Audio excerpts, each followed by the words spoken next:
The alley was silent except for the sound of rain hitting the broken pavement, shimmering beneath the faint glow of a flickering streetlight. Samir Malik pulled his worn jacket tighter as he hurried home from his bakery job, holding a small paper bag filled with leftover bread, his daughter Era's favorite. The night was long, cold, and heavy with that strange quietness only the city knew after midnight. He turned down a narrow alley shortcut when he heard it, a faint groan, barely audible over the rain. He froze. For a second, he thought he imagined it, but then it came again, soft and trembling.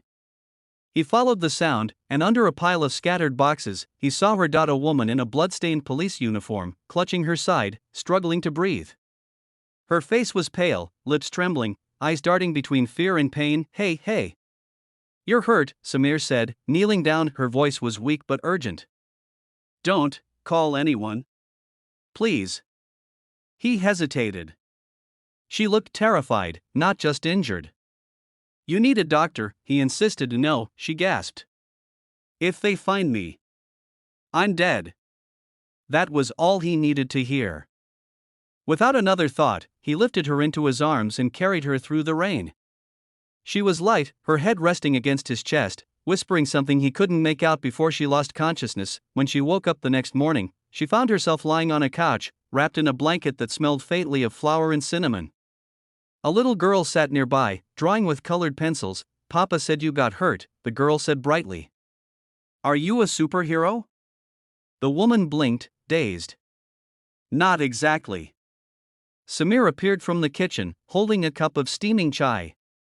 "You're awake," he said with relief. "Drink this. You lost a lot of blood."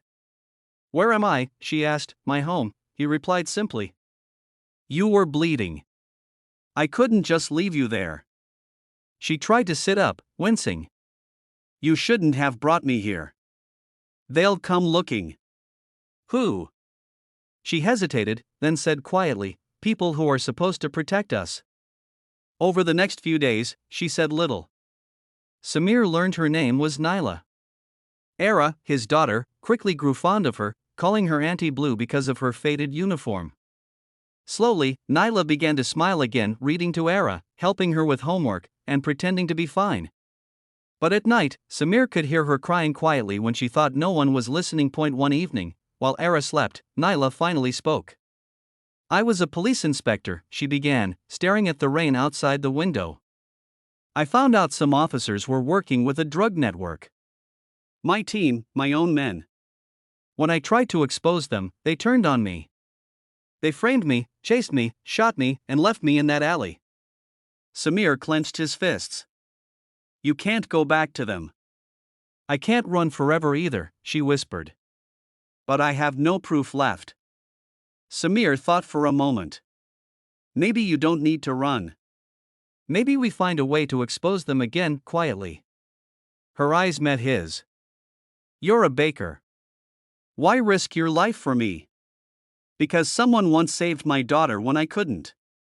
I'm just returning the favor to the world." Over the following weeks, Naila recovered physically, but she couldn't rest. Together, she and Samir worked in secret. She still had digital copies of evidence, documents she had hidden before being hunted. Using his bakery's delivery routes, Samir quietly passed USB drives to a journalist Naila trusted. They used his bakery van to move information, boxes of bread hiding small chips filled with truth. One night, Era woke up to flashing lights outside. "Papa, police," she whispered. Naila grabbed Samir's arm. "They found me." Before they could run, the door burst open, but it wasn't the corrupt officers. It was the journalist, with two men from the new district crime unit. "We have your files," he said. "They're going public. Right now." The next morning, the entire country was talking about it. Police corruption network exposed by leaked evidence. Dozens of officers were arrested. The city buzzed with disbelief, but when Samir came home that evening, Naila was gone. Only a note lay on the kitchen table, written in her steady hand. "You gave me more than shelter, Samir. You gave me faith again. Tell Era her superhero went home." He didn't see her again. Weeks passed. The city began to heal.